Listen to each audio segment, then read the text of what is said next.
뉴욕 여러분들, 뉴하. 왜 오늘 우리가 이렇게 인사를 했냐면 예배와 권태에 관해서 살펴보기 위해서 했습니다. 자, 오늘은 구가 예배와 권태입니다. 지금까지 살아오면서 타인에게 강한 책망이나 경고를 받았던 적이 있나요? 당시 그 경고는 어떤 의미를 담고 있었는지 나눠봅시다. 네, 지금까지 목사님은 어떤 강한 경고, 책망 네, 받아본 적 있어요? 되게 바른 생활 사나이 같은데. 그렇지 않습니다. 사고를 아주 중간중간에 많이 네. 쳤습니다. 좀 부끄러운 이야기지만 네. 정말 부끄러운 얘기죠. 제가 중3 때 중간고사 시험이었던 걸로 기억하는데 그때 컨닝을 했다가 네. 걸려가지고 참 진짜 네. 교무실로 가가지고 엄청난 일이 있었습니다. 그때 뭐 봉사활동도 하고 진짜 선생님들한테 엄청나게 혼나고 네. 그랬던 기억이 있습니다. 네. 전 청년부 때 대학교 1학년 때 그때 제가 농땡이였습니다. 그래서 막 교회도 안 가고 맨날 늦게 일어나고 막 그랬는데 저희 교회 선배가 네. 맨날 찾아와서 막 굿살이를 주는 거예요. 그리고 굿살이. 엄청 또 뭐 갈구고 너 교회 안 오면 너 인생 망한다. 계속 막 그렇게 얘기하니까 막 짜증나서 막 힘들었어요. 그래서 맨날 날 책망하고 막 책망했었던 기억이 좀 납니다. 그때 그 혹시 그 경고의 의미에는 왜 그렇게 경고를 했을까요? 한 번의 어떤 그 실수가 제 평생에 있어서 어떤 정직한 게 얼마나 중요한지에 대해서 좀 배우게 되는 시간이었던 것 같아요. 진짜. 그 당시는 불편했지만 저로 하여금 바른 길을 갈 수 있도록 신앙 안에 설 수 있도록 했던 의도가 있지 않았나. 그래서 제가 지금까지 여기까지 오고 또 이제 사역자까지 헌신할 수 있지 않았나 그런 생각을 해봅니다. 우리가 이제 일반적으로 사람들에게 이렇게 뭐 위로받고 또 격려받고 싶어하지 누가 맞습니다. 책망을 받고 싶어 하겠습니까? 그러나 그 책망이 우리로 하여금 더 돌이킬 수 있도록 하는 그런 의도가 있다는 것을 우리가 잊지 말고 오늘 이 말씀을 봤으면 좋겠는데 특별히 예배 가운데도 하나님께서 우리에게 오늘 말라기 선지자를 통하여서 1절에 보면 경고라고 말씀하십니다. 그 경고의 의미가 무엇인지를 우리가 좀 돌아봤으면 좋겠습니다. 1번 한번 읽어주시죠. 말라기서는 BC 430년에서 460년에 쓰여진 선지서입니다.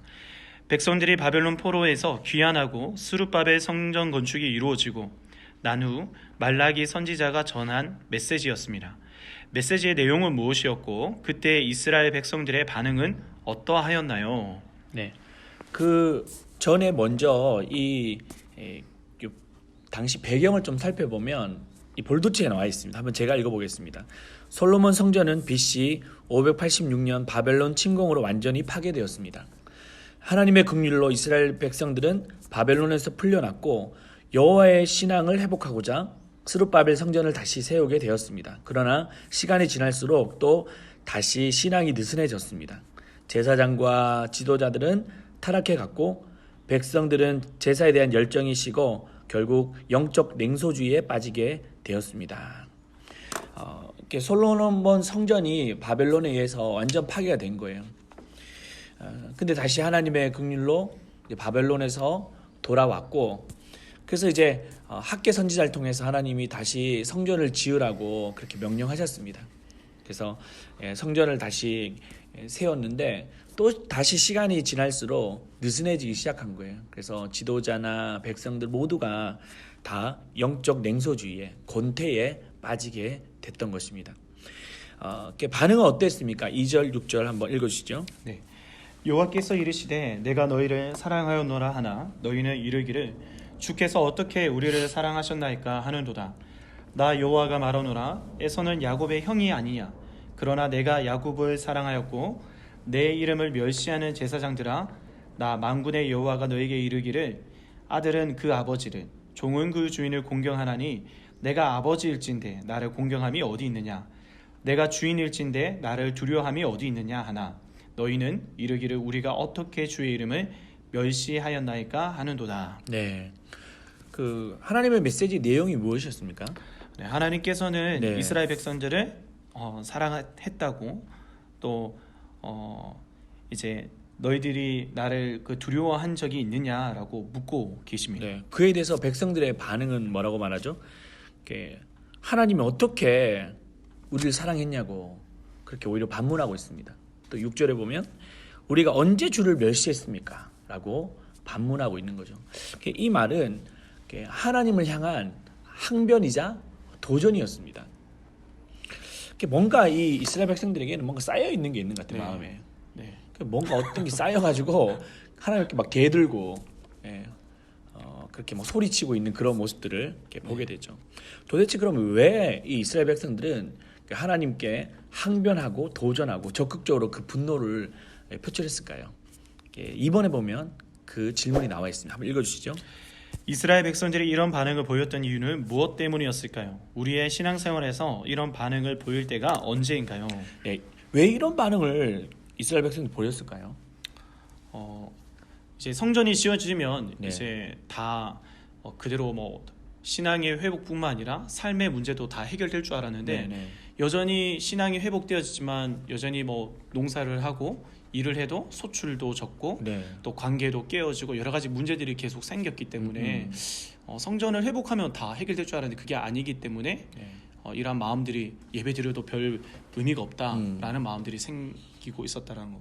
그렇죠. 신앙은 있지만 그 현실의 문제의 네. 어떤 간격 때문에 이스라엘 백성이 좀 약간 삐친 거네요. 막 네. 하나님 앞에 삐뚤어졌어요. 왜 내 삶이 이러냐고 막 네. 그렇게 좀 항변하고 있는 것 같습니다. 우리의 신앙생활에서도 좀 이런 경우 있지 않습니까? 네, 맞습니다. 네. 저도 이제 뭐 이렇게 청년 때에 열심히 교회에서 봉사도 하고 헌신도 하고 막 전도 열심히 나갔어요. 근데 이제 이렇게 친구한테 막 연락이 온 거예요. 어떤 연락이 왔냐면 자기 이번에 장학금 받았다고. 근데 이제 나는 막상 내 삶에 좋아지는 게 없고 이러니까 너무 이렇게 속상한 거죠. 우리 청년들도 교회에서 열심히 헌신했지만 어떻게 보면 친구들은 다 막 해외여행 다니고 이렇게 맛집 좋은데 찾아다니면서 막 자기 시간 보내는데 우리 청년들 열심히 주를 위해서 헌신하고 또 희생했지만 돌아오는 결과는 승진도 되지 않고 취업도 되지 않고 뭐 학력도 점점 떨어지고 이러면 너무 낙심이 될 수도 있을 것입니다.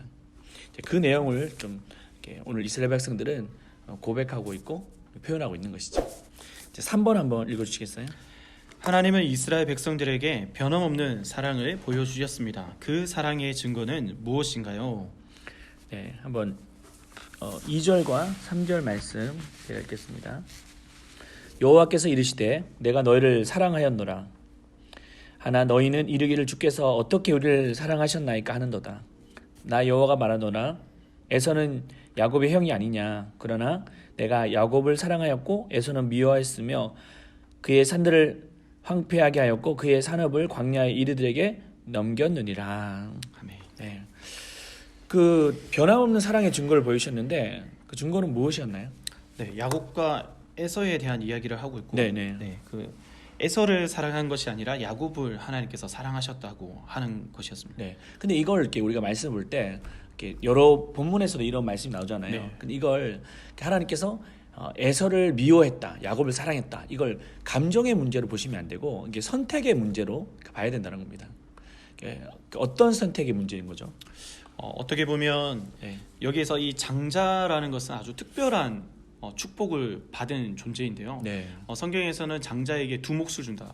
보통 자식보다 2배의 어떤 상속을 받을 어떤 축복을 가지고 있을 뿐만 아니라 또 에서라는 인물을 봤을 때 야곱보다 훨씬 더 인간적으로는 훌륭하고 좋은 사람이었습니다. 뭐 리더십도 있었기 때문에 에돔이라는 민족을 이끄는 그런 지도자가 되었고 붉은 털과 여러 가지 사냥을 하는 모습들이 굉장히 어떻게 보면 능력 있는 이 시대에 어떤 성공한 사람의 모습을 보여주는 거고요. 네. 성품이나 뭐 모자랄 것이 없는 그런 인물에 반해서 야곱은 어릴 때부터 어머니 남자인데도 불구하고 어머니 뒤에서 요리를 하면서 아주 유약하고 약한 존재였고 심지어 그래서 성품도 어쩌면 삐뚤어져 있어서 사기를 치는 일들, 네. 거짓말을 일삼는 일들이 인생 가운데 전반적으로 나타나지만 네. 그렇게 부족한 존재임에도 불구하고 하나님께서 이 야곱을 네. 조건 없이 네. 사랑하셨다라고 네. 말하고 있고 그 에서는 단 한 번도 예배를 드리지 않는 모습이 나오는 성경에서는 네. 네. 예, 그러한 인생을 하나님께서 은혜로 붙들어 주시는 것을 이야기하고 있습니다. 네. 그래서 뭐 에서는 세상적인 기준의 스펙이 아주 뭐 네. 출중하네요.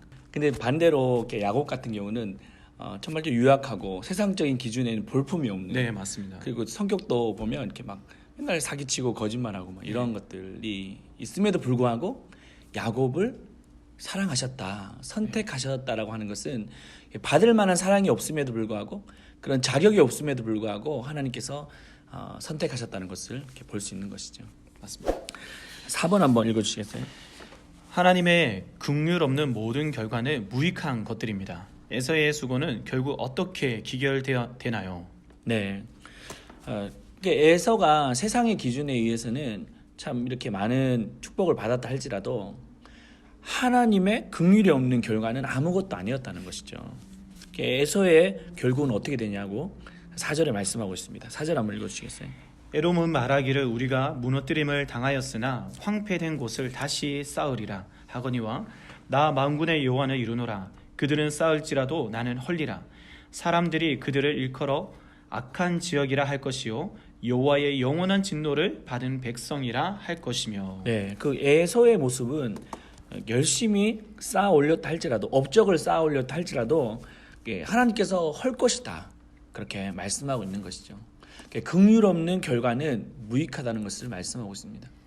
그래서 우리 주위에도 보면 좀 세상적으로 성공하고 잘 된다 할지라도 그런 것을 어떻게 보면 부러워해서는 안 된다는 거죠. 성경에도 보면 악인의 형통을 부러워하지 말라라고 했는데 정말 그런 세상의 기준에 너무 취해서 하나님의 긍휼을 우리가 잃어버리지 않도록 하는 것이 정말 필요할 것입니다. 자, 5번 한번 읽어주시겠어요? 자기 백성을 향한 하나님의 사랑은 한 번도 식은 적이 없었습니다. 그러나 이스라엘 백성은 어떤 방식으로 하나님께 반응했나요? 네, 어떻게 반응했냐면 8절 보면 이렇게 말씀하고 있습니다. 만군의 여호와가 이르노라 너희가 눈먼 희생 제물을 바치는 것이 어찌 악하지 아니하며 저는 것 병든 것을 드리는 것이 어찌 악하지 아니하냐. 이제 그것을 너희 총독에게 드려보라. 그가 너를 기뻐하겠으며 너를 받아주겠느냐. 이 이스라엘 백성들을 보면 하나님 앞에 나아갈 때 눈먼 희생 제물을 바쳤다라고 말씀하고 있습니다. 그런 것 같습니다. 우리 레위기 지난번에 살펴봤던 것처럼 하나님께 제사 드리러 나아갈 때 그 제물은 흠 없는 수컷이어야 된다는 거죠. 그래서 흠이 있으면 안 되는데 여기 보면 다 보면 저는 거, 막 병든 거, 먹지 못하는 것을 가지고 하나님 앞에 가지고 나아갔다는 거예요. 그래서 제사를 안 드리는 건 아니지만 드려도 어떻게 해요? 막 형식적으로. 네. 또 어떤 게 있습니까? 의무감으로 막 드린 거예요. 어쩔 수 없이 드리고 네. 또 막 아까운 마음으로 막 드리는 거. 그 시간도 아깝고 막 물질도 아깝고 이런 마음으로 드렸다는 것입니다. 자, 6번 한번. 이스라엘 백성들이 제사를 드리지 않았던 것은 아니었습니다. 문제는 그들의 제사가 형식만 있고 내용은 없었습니다. 내용 있는 예배를 회복하기 위해서 선행되어야 할 것이 무엇인가요? 네.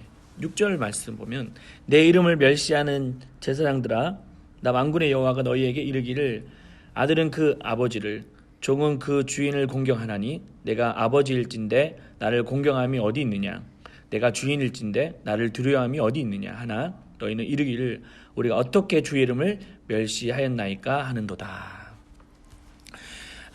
어떤 모습이 좀 선행돼야 되겠습니까? 오늘 말씀에서와 네. 같이 하나님이 아버지시라는 것과 네. 하나님이 우리의 주인이시라는 것에 대해서 우리가 확인할 필요가 있을 것 같습니다. 네. 또 아버지라고 생각했을 때 아버지가 우리를 어떻게 사랑하시고 정말 우리가 어렸을 때 정말 아기 때 좀 더 잠도 안 주무시고 우리를 돌보시고 챙기시고 하셨다는 분이라는 걸 알 때에 지금 이제 최근에 어버이 주인을 했는데 그냥 편지 한 통 편지라도 쓰면 정말 잘한 거죠. 돈 그냥 얼마 드리고 그냥 그걸로 표현하고 마는 것은 좀 아니라고 생각이 돼요. 저도 이제 그 아버지에 대해서 이렇게 좀 이해를 할 때 어렸을 때 그러니까 아들의 입장에서는 아버지의 마음을 다 헤아리지 못했던 것 같아요. 근데 이제 저도 이렇게 세 자녀를 둔 아버지가 되다 보니까 그 아버지의 과거의 아버지의 그 모습을 회상하면서 참 아버지가 나를 향한 그 모습은 최선이었구나 그런 생각이 들더라고요.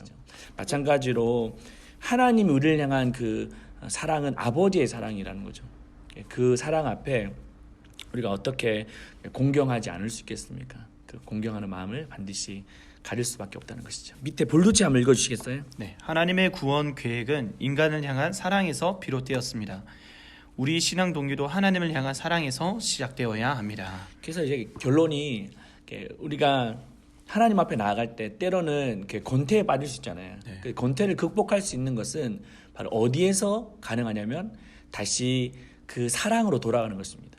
하나님 우리를 사랑하셨던 그 사랑의 사건들을 기억하고 그 시간을 회상할 때 우리는 이 권태를 이겨낼 수 있는 것이죠. 그래서 목사님도 그 첫사랑이라는 거 경험 있으십니까? 네. 하나님을? 맞습니다. 네, 그때 어떠셨나요? 그때는 진짜 대학교 1학년 때였는데 학교에서 이제 집까지가 거리가 1시간 반 정도 거리였는데 네. 가는 내내 정말 찬양하고 기도하고 네. 정말 아침에 일어나자마자 하나님과 늘 대화 속에서 그 하나님의 사랑을 정말 처음으로 인격적으로 이제 경험했을 때 네. 정말 세상이 진짜 다 아름다워 보였습니다. 다 뭐 보면 축복해주고 싶고 하나님과 내가 함께 한다는 것을 너무 알아가지고 네. 그냥 하루하루가 너무 행복했고 그분한테 뭐 주일날 예배 갈 때도 너무 기쁜 날이었고 마음 담아서 예배 드렸던 것이 생각납니다. 네, 그래요. 우리 하나님 우리를 조건 없이 사랑하셨던 것처럼 그리고 그 사랑에 의해서 우리가 이렇게 살아가는 것처럼 우리도 다시 그 하나님의 사랑을 이 예배를 통해서 회복했으면 좋겠습니다. 자, 우리 돌아보기 한번 보실까요? 네. 신앙생활에서 영적인 실증에 빠지게 된 원인은 무엇일까요? 어떤 걸까요? 오늘 말씀을 보면서 저는 좀 첫 번째로 생각이 들었던 거는 내가 주제 파악을 하지 못하는구나. 네. 내가 야곱과 같이 정말 얍삽하고 내 인생 가운데 나의 유익을 위해 쫓아가는 존재를 하나님께서 이유 없이 사랑해 주셨는데 교만해져서 내가 어떤 행한 잘난 것 때문에 이런 것을 내가 누리고 있다고, 내가 이렇게 또 하나님한테 열심히 하는데 왜 안 해주냐고, 이런 속에서 이제 생기는 것 같아서 제일 큰 거는 이제 어떻게 보면 교만함, 내 자신이 어떤 모습인지를 전혀 못 보는 예. 가려진 눈, 이 교만함인 것 같아요. 네. 저는 좀 처음 사랑으로 다시 좀 돌아갔으면 좋겠다. 제가 처음 예수님을 만났을 그때, 내가 처음 부르심을 받았을 그때에 이렇게 돌아가게 되면 이 권태를 이길 수 있다고 그런 확신이 들었습니다. 자, 돌아보기 2번, 형식주의에 빠지지 않도록 회복하거나 고쳐야 할 예배의 습관은 무엇인가요? 그렇게 말하고 있습니다. 네. 좀 어떤 게 있을까요?